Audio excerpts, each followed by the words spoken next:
It's time to take a look at what's happening around Wyoming for Wednesday, August 6th. I'm Wendy Kaur, bringing you headlines from the Cowboy State Daily Newsroom, brought to you by the Converse County Tourism Promotion Board.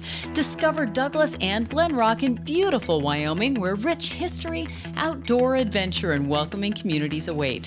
Feel the energy of Converse County at www.conversecountytourism.com. Well, if anyone could survive a week alone in the rugged Cloud Peak wilderness of Wyoming's Bighorn Mountains, it's Grant Gardner. That's what his family believes and what his wife Lauren told Cowboy State Daily's Greg Johnson. Lauren is holding on to hope that her 38-year-old husband is still alive after his solo ascent of Cloud Peak on July 29th. Naturally, she still feels pretty shocked. She said everything felt surreal to her. But she said what gives her hope is that her husband is an outdoorsman. That's where he lives. He's out there all the time. He has a lot of skill. He has a lot of equipment, that he's very meticulous in how he prepares. He maps everything out. So she feels confident that when he went out, he was properly geared up and everything like that. So she said if anybody can survive out there for a week, he can. That he's an experienced hiker is one reason that Bighorn County Sheriff Ken Blackburn said the effort very much remains a search and rescue operation, not search and recovery, which would assume that he had perished. A federal judge on Tuesday issued a ruling ordering the U.S. Fish and Wildlife Service to reconsider wolf policy in Wyoming and other states, which could open the door to wolves being relisted as an endangered species. Judge Donald Malloy ruled that the Fish and Wildlife Service broke the law last year when it denied a petition from a coalition of environmental and animal welfare groups calling for wolves to be relisted as an endangered species. Cowboy State Daily's Mark Hines reports that the agency has been ordered to reconsider whether to grant wolves endangered species protection in Wyoming, as well as in Idaho, Montana, and parts of Washington, Oregon, and Utah. This doesn't mean wolves are going to be delisted right away. What it means is the judge saw value in the plaintiff's complaint and is ordering the Fish and Wildlife Service to go back to the drawing board and come back to the court with a better reason why wolves should remain off the endangered species list. In Wyoming, Montana, and Idaho, wolves were removed from federal protection in 2011, and management was handed over to the states. It is legal to hunt and trap wolves in all 3 states. The brother of a concessionaire employee who was shot to death while firing upon Yellowstone National Park rangers in July of 2024 has no claim to the deceased shooter's car, which the government wants to keep. That was the ruling Friday of U.S. Magistrate Judge Scott Klosterman in the legal action by which the U.S. Attorney's Office of Wyoming seeks to seize the gunman's 2021 Nissan Rogue. Cowboy State Daily's Claire McFarland reports that the government claims the car was an integral part of an attempted mass shooting scheme. Across Wyoming courts, we have this mechanism called asset forfeiture, where the government actually accuses an object of a crime. They actually say, this object is guilty. We're challenging it as being a component in a crime. The courts have generally upheld asset forfeiture, even though it sounds unusual to the layman. But if the government can prove that this object was involved in the furtherance of a crime, and there's no legitimate claims that overcome that, then the government gets to keep your stuff. Noah Fussner had laid no claim to his brother's guns, magazines, and ammunition that were inside the vehicle. In a court filing, he wrote that he hoped those would be sold as a small token of reparation to the NPS officer injured in the line of duty. A new COVID-19 booster shot is coming out this fall and is likely to be unpopular with most Wyomingites, even as the approach of cooler weather signals the onset of cold and flu season. A health policy research firm released the results of a survey last week showing that 59% of Americans will definitely not or probably not get the booster.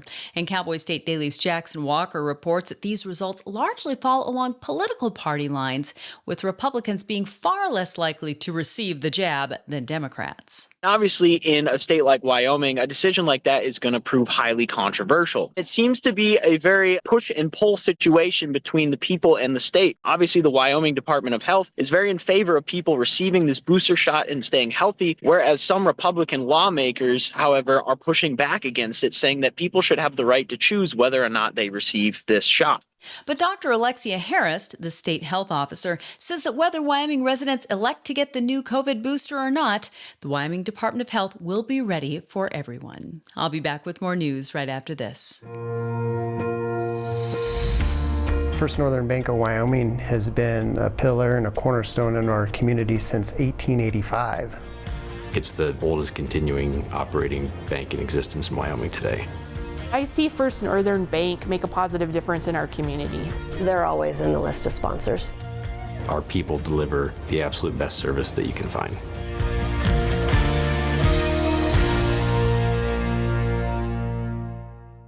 Before and after school in Jackson, traffic on the pathways around town can play out like a scene from the apocalyptic road rage film Mad Max. That is, if all the characters rode e-bikes.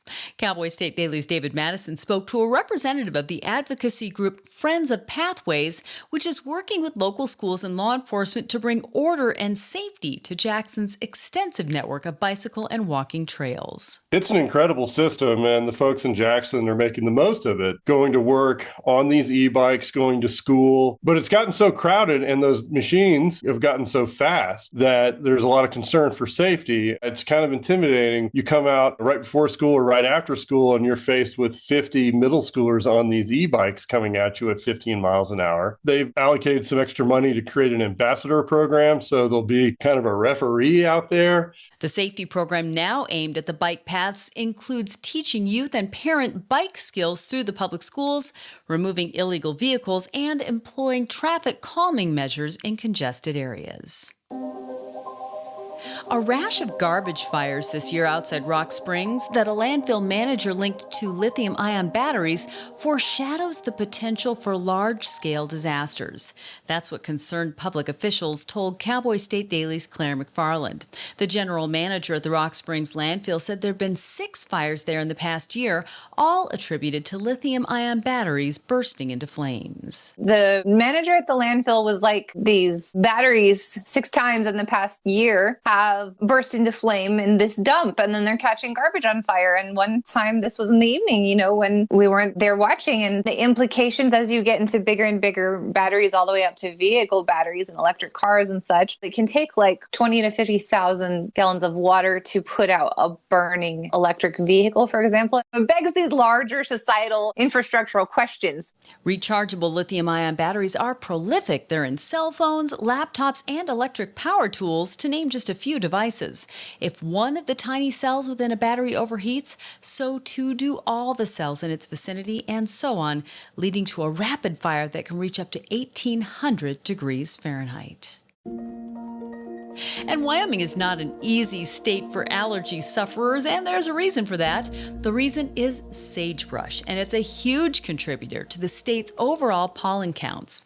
According to data from pollen.com, Wyoming ranks 6th in the nation for average pollen counts. And Cowboy State Daily's Renee Jean reports that the state's hay fever capital is Evanston, which clocks in with an average pollen concentration index of 6.65 on a scale of 1 to 10. On average, Evanston is the hay fever capital of the Cowboy State, and the reason is sagebrush. Now, sagebrush grows all over Wyoming, of course. It has really lightweight pollen that travels a long distance in the wind, which Wyoming has plenty of. And so you have these plants, which are all over Wyoming, just pumping out pollen and traveling on the wind everywhere. It's not just the pollen that can be allergenic, but those aromatic compounds that sage is known for that make it smell so great, those can also be allergenic. If you get those on your hand and rub your eyes and your eyes start to swell, it's kind of a little poison ivy type of reaction there. But moving away from the Cowboy State isn't necessarily the answer. Pollens aren't the only things people can be allergic to, and moving can expose them to a whole new slate of problematic things like dust, mold, and animals that can make one's allergy bucket overflow.